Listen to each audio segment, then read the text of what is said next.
Confessions of a Digital Dimwit. Why your tech stack is a digital disaster and how to fix it.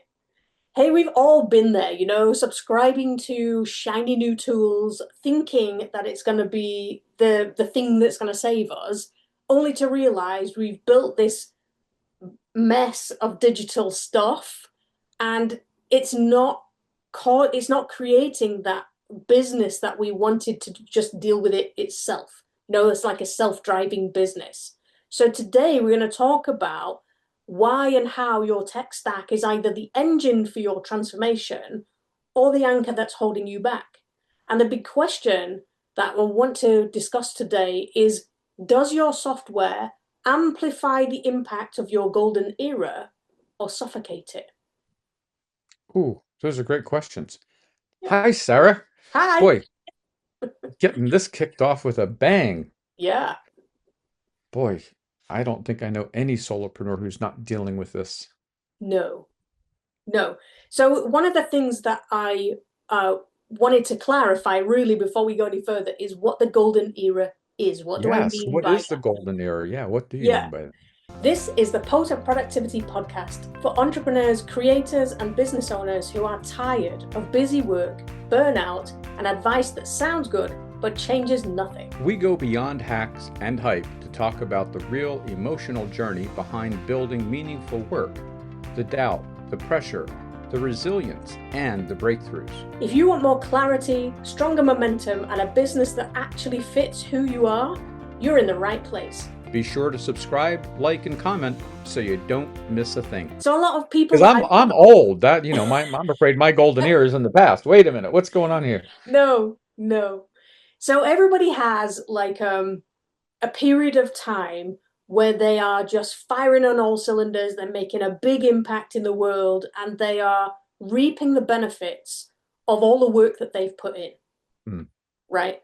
So that can be your golden era. It can be the period that some people call retirement, so you're transitioned away from one career, but you feel like you've got something left to give the world and you want to, have an impact in that way. And when you stop working full time, then people start transitioning into creating a business that's going to fulfill that impact that they want to have. And that can be your golden era. So it kind of depends on how you interpret it. But for me, it's always that period of huge impact that you're working towards.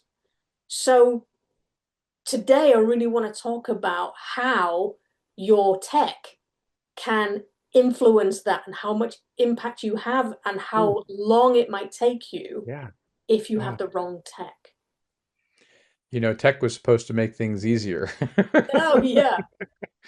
Yeah, and maybe our viewers know or don't know, but it's like I spent, 30 years in the IT industry building data centers and security operations centers and doing all kinds of stuff in that world. And it's, we get excited about, ooh, the new gizmo, the new gadget, and find out that it's not what it was all made up to be. But as a solopreneur, it's like when you were just starting this out, it's like I have spent tens of thousands of dollars on all these tools and softwares that made all these big promises. And I'm like, okay, yes. They said all I have to do is sit down and do this for 15 minutes and I'll have this. And then I sit down for 15 months and I still don't even have that. Yeah. And so instead of thinking that the tool is broken, I think that I'm broken. I'm an idiot. I don't know what's going on. How come I can't learn this? The reason I couldn't learn it is because the tool wasn't built to do what they sold it to do. Yeah. Number one, or the tool was just so darn complicated that it was impossible to learn, you Yeah, know? or your perception of the difficulty of the task was too great, you know. Yeah, So that you too. blow it out of all proportion, thinking it's this Yes. huge tech problem when really it's just simple one, two, three kind of step following process. Exactly. Yeah, It's like you need a mountain to fix a molehill. Maybe yeah, that's not the yeah, best yeah. analogy, but yeah, it's like you need all the bells and whistles, but all I want to do is, send an email. Yeah. Yeah, I mean, I worked with a lady once and she she didn't like any of the tech. So she Yeah. used to call herself a digital dimwit, which Ah, obviously is quite amusing, yeah. but she used to hide behind that phrase. So, like, so she didn't have to learn it. It was like, oh, well, I'm a digital dimwit, so I Yeah. know nothing about this. I'm never going to learn it. When that mindset, that labeling of herself, was just holding herself back, you know? And so, I mean, I think we've all kind of got that fear of tech in a way because there's always something we don't understand. Sure. Yeah. So anything new, Yeah. anything more complicated than we envisage is scary. Absolutely. But and I think that that is an excuse that we can use. It's like, oh, it's new and it's scary and I don't know, so I'm scared. And it's like, but all change requires that uncertainty. Yes. And to convince ourselves that we have to have that 100% certainty before we take the next step, we're never going to take that next step. No. Us entrepreneurs, we are risk takers, you know, Yeah. or maybe we didn't realize that being in business means that we are risk takers, but lo and behold, we are the biggest risk takers on the planet. Yeah. We really are. But the challenge with that is that we're also creators. We're very creatives, highly intelligent, creative people. And our wires get crossed sometime in our misinterpretation of our intentions and our expectations of how we're going to fulfill those intentions. It's like, to use a silly example, like, yeah, great, I want to send out an automated email. And then I think, well, I need this tool, then I need that tool, then I need this tool, and I need this tool, for all these different things. And all I wanted to do was just schedule an email. Now I'm over exaggerating and oversimplifying, but you get the idea because I've been in that position so many times where, great, I'm this far away from completing my offer to my clients, and I need this one other technical piece to come in, and next thing I know, I'm delayed for 6 weeks trying to figure out overcomplicating, just overcomplicating a very simple solution, Yeah. And and it's so easy to get stuck in that rut. yeah. And that for me, that's the difference between your golden era being your focus and your Yeah, to-do list being your focus. And it's almost like yeah, there's just this huge fight for attention going on all the time. right, And when you when you don't know how to set something up, or you don't know, like you said, how to send an automated email or something like that, we get lost in the weeds of learning how to do that, or yeah, all that kind of thing, and then it steals your focus. So then the focus becomes learn how to do this rather than working towards this golden era e- period of exactly, time, yeah, you know and the result is then that golden era that you're working towards gets shoved on in time, whether that's 6 months or right, whether it's three right, years or however long it is, right, because the focus we didn't realize has been stolen. right, right, So it just delays everything, and the time that we should have been making our impact, we can't, because right, we still haven't finished the thing that we were supposed to be finished. right, exactly, And so for me, tech should protect our time, not take up all absolutely, of our time, you know? absolutely, yeah, absolutely. You mentioned a solution. It's like the five potent moves. Hmm. Talk about that. Okay. So for me, the tech, it needs to support what you're doing, right? Right, So if you don't know what you don't know, then it's really easy to get dragged in. And right, so the big question really for me is, do everybody asks all the time, what's the best email provider? What's the best funnel builder? What's the best thing, right? And for me, that is it's almost like a cloak, and it's hiding yeah, some foundations that are not quite fulfilled properly. They're not quite solid enough in your business if you're asking what's the best tech for this, right? And I totally get it. You want to know what the best thing for you to do is because when you're starting out, you want to make the right decision. But when you're thinking about mulling over, arguing with yourself over Mm. one versus another, Yeah. then that's just wasting time and it's Yeah. eating into that golden era. It's pushing it off into the distance, Yeah. Yeah. you know? And I figured it out a few years ago, so I've probably used loads more than this by now, but I've learned in my time as an entrepreneur over 60 different software Yeah. pieces because I've moved my email from one provider to another because oh, they all promise the world, don't they, for the startup? Oh, you can have this for free and you can have that for free. And because you don't know what you don't know, you just go, oh, well, it's free. I'll use that, Yeah. because you don't want to pay out for something that you're not using right now. But what happens is that you start off with a free thing on an email provider, and you start off with a free thing on a funnel builder, and you start off with a free thing on an automation software or something that connects all of the pieces. And before too much longer, you've moved up into, oh, now you need to pay for this, and now you need to pay for that. And so you've got five different softwares that you're paying 20, 30, 40, $50 to, Right. but they're not communicating with each other.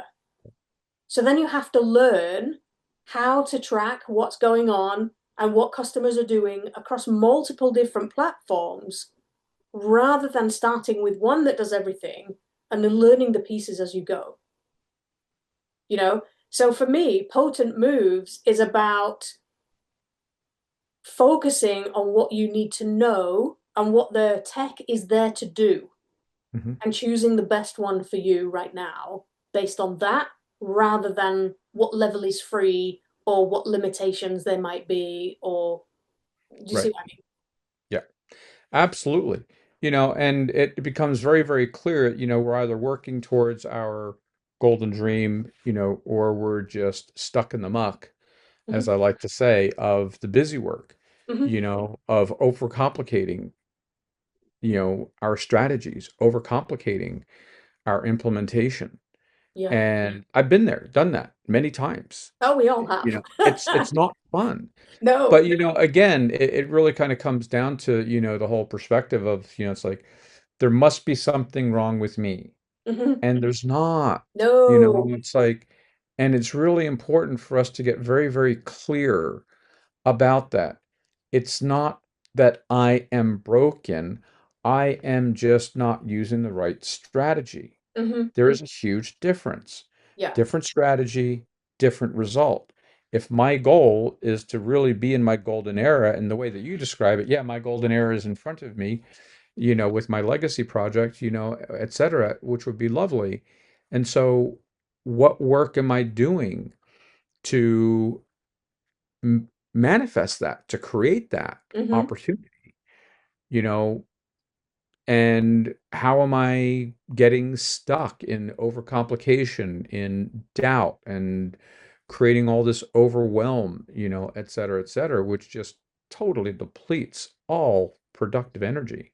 Yeah. And I think tech is one of the worst culprits for that, you know, It is. because we Yeah, can as get so stuck in the weeds of what's absolutely. going on, you know, Yeah. and too many times, I mean, I think about building your ideal business or the perfect business for you right now Hmm. as building your business on a rock, right? Not on the Yes. sand, yeah, but not just any rock. It's the right rock for you, Yes. right? Your perfect rock will be totally different to my perfect rock. And Hmm. that's good when it comes to business. But when Yes. you're trying to build business, I've seen it so many times. Business owners, they start out with all the free levels on these tech Yeah. software pieces, and then they try and adjust their business to fit the levels of the software that they have, Oh, you know? So it's like they're trying to stuff this inflatable back into a yes. package, you Square know? peg, round hole. Yeah. Yeah, yeah, yeah. And it's really hard.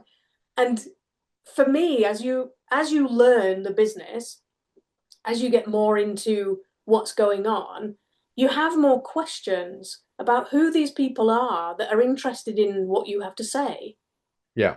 And when you're trying to track these people and their behaviors and their um, actions and all that kind of stuff across multiple different platforms, unless you have a very robust reporting tool, then it becomes really difficult to be able to know whether a person opened an email which led to a click on a link, which led to a page, which led to a sale. How do you track that if Right. you're trying to wrangle 5 or 10 different pieces of software? Right. Right. And I think AI now is a really great example of that too, because when you have like an all-in-one platform like Google, for example, it does lots of different things. So it's doing Word documents and it's doing Excel spreadsheets and it's doing all of these things for your business. And then you layer on the AI, which has the capability of drawing on all of that information if you want it to. All of a sudden, you don't have to fight and tell AI every single thing about you before it gives you guidance or gives you Right. information about something because it's already all in one place. Yes. And given that AI is in everything now, if you've got 5 pieces of software and you've got 5 different AIs that are not communicating with each other, you're just going to drive yourself round in circles going, but Yes. that doesn't make any Absolutely. sense. Oh, absolutely. Yeah, that just creates all kinds of calamity. My goodness. But yeah, finding that right rock to build your business on, to scale your business on, to build your tools on, to find the right tools to use is really important. It's like I don't have to have all the tools. It's like using scarcity as a weapon where it's like, I don't have enough tools. I need to beat my competition. I need to be at the top of my game. So to be on the top of my game and beat my competition, I need as many tools as possible. Great. You're going to be drowned in tools for years, like I was. Yeah, me too. The tools don't create the solutions that you need. You are the solopreneur. You are the business owner. You are the one who creates a solution. The tools are responsible to you, right?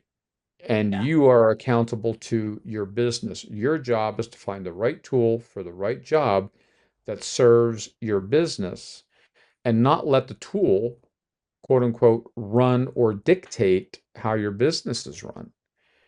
Because that's what a lot of folks do. Like you said, it's like, squeezing that inflatable back into the original bag, whatever. It's like, it ain't going to work. It just doesn't work. We've overcomplicated it. We've overinflated our intentions, and we've got too many tools that do too many things that are completely unnecessary when all we want to do is grow our business, serve our clients, and live a fulfilling life. Yeah. And I think that's why it's really important to understand who you are and what you want from your business.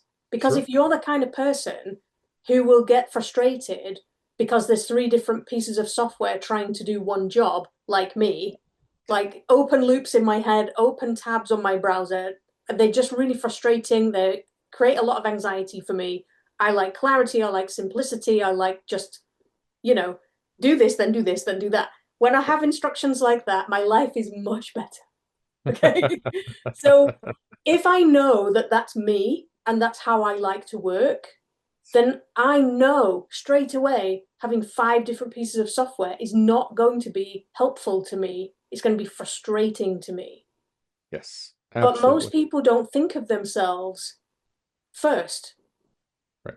They think of the business, they think of, I need this job doing, therefore I Yes. will ask the tech to do this job, but they don't understand the whole process. They don't understand who they are as people. And really, it's like the thing that blindsides most people, the reality of this, which tech should I use, is that they're hiding behind these tech problems because they don't really want to face the gaps in their business foundations. Yeah, it's a distraction. And if we have an excuse, Yeah, we they're can not stay stuck clear. in that excuse. Yeah, Yeah. exactly. And it only happens when we're not clear on something. Yes. It's like I'd rather go and clean the house or iron a shirt or do something other than the thing that I need to be doing if Yeah. I'm avoiding something. Yeah. So if I'm Yeah. stuck You in a finally get the tech time. trap, then Yeah. it's because I'm avoiding something generally. Right. Right. Right. I was saying there was a pause in the video. I don't know. I guess I had a little internet blip there, but I was saying, you mean, yay, I get to finally clean my house. Yeah, it's Yeah, Christmas. right. Yeah. Yeah, right. It's like, wait a minute, but I mean, and that's the wrong way to use motivation and the wrong way to um to use that kind of distraction, when Mhm. we get overwhelmed like that. So, as we're wrapping things up here, I mean, I think it's important also that you talk about this new version of the calculator that you created. Okay. Yeah. So I have what I call a doubt tax calculator.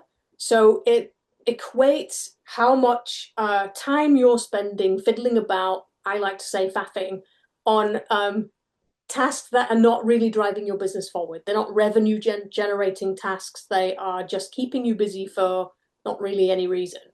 So I created a calculator that allows you to actually see in dollars how much that's costing you in your business right now. Ooh, wow. But Yeah. I updated it this weekend. So now it includes how much of an impact it's having on your golden era. So, how far is it pushing your golden era? Hmm. By if you're spending 15 hours a week Yeah. overthinking everything and putting things off and spending your time on tasks that are not pushing your business forward or not driving you to your goal, then how far is that goal being pushed? And it's really interesting to find the results. So, if Yeah. you want to go and check it out, then there'll be a link below this video. So, Fantastic. Yeah. And it's really a great calculator. If you haven't used it yet, go use it. It's yeah, fantastic. Yeah. yeah, yeah. So, there's going to be loads of people out there who are going, yeah, but which tools do you use? And the answer to that is the ones on my website. Okay. So, because tools change, opinions change all the Yes. time, I like Yes. to keep everything updated in one place so Yeah. that people can just go to sjpbusinessdevelopment.com/tools to find out which tools I'm currently recommending. I Excellent. have used lots, like I said before. So these are Yeah. not just willy-nilly kind of, oh, well, this person's offering me a load of money, which none of them do, um, to recommend them. I recommend them because they're actually ones I have used or I am using, depending on your situation. So you can go there to find out. The other thing that you can do Lovely. if you're if I've kind of touched a nerve, I apologize about the hiding from your business foundations, right? If you're not clear in your messaging and you're not really confident in who you are and you're not really sure how you stand out from everybody else, then hiding behind the tech can be a bit of a safety net. And I wanted to Sure. just briefly run over the solution that we have inside of the Potent Productivity Academy, which makes sure all of your foundations are covered and all of your tech is covered and everything else as well. So basically, in the first 4 weeks, we're looking at auditing your doubt tax. So where is it coming from? How can we fix it and make sure it doesn't come back? And the foundations of your business and making sure they're really solid and they're who you are and what you want from your business. Then in weeks 5 to 7, we are looking at the systems and how you can implement the 3 phases of acceleration to streamline your focus and your tech so you can grow at the speed that your expertise deserves, right? You're Lovely. not spending time, fiddling around with things that are not your sweet spot. And then in the final week, we look at achieving the self-driving state. So the tech is working for you and your business can run without you. So that's the Potent Productivity Academy. And everything that we've been talking about in this episode is in chapter 19 of my book. And if you join the waitlist for the Academy, you'll get my Potent Productivity Primer, which includes a free copy of the book and a 5 email sequence, quick start kind of get you going and out of this funk kind of thing. So you can go to potentproductivitypodcast.com to grab that primer. That's fantastic. We covered so much today. We did. Wow. Yes, we did. Yes, we did. So what's your biggest takeaway from today, Robert? The biggest takeaway, I think, is just like the tech overwhelm, hiding behind the tech, and thinking that I need more tech to do the simplest things. And you don't, No, not at all. no. And I think, for me, I think the biggest takeaway, if I would want anybody to learn anything from this episode, would be first know yourself Mhm. and your goals, and then find the tech to support those goals, There you go. not the other way around. Yeah, absolutely. Yeah. Well, if you have a experience that you'd like to share with us, please share it with us. We'd love to hear it. Please do like, comment, and share our episodes with other colleagues. Spread the word and let us know how we can better serve you. So please visit potentproductivitypodcast.com for all the resources, all the tools. And we see you on the next episode. Excellent. Cheers. Bye. Welcome to the Potent Productivity Podcast, where we pull back the curtain and dive into the real emotional journeys behind entrepreneurship. We're your hosts, Sarah and Robert, and we know that building a business isn't just about crushing your to-do list or chasing overnight success. It's about navigating the ups and downs and unexpected turns that come with following your passion. We're not here to sell you easy wins or rehearse the same tired success stories you've heard 1,000 times. We're here to talk about the moments when enthusiasm is buried beneath a mountain of tasks, when self-doubt creeps in, and when you're not sure where your road leads next. So each week, we'll share raw conversations, real lessons, and practical strategies to help you reconnect with your creativity, build resilience, and rediscover what excited you about your business in the first place. If you're ready for honest talk, community, and actionable inspiration, you're in the right place. Let's get real. Let's reclaim your potent productivity together.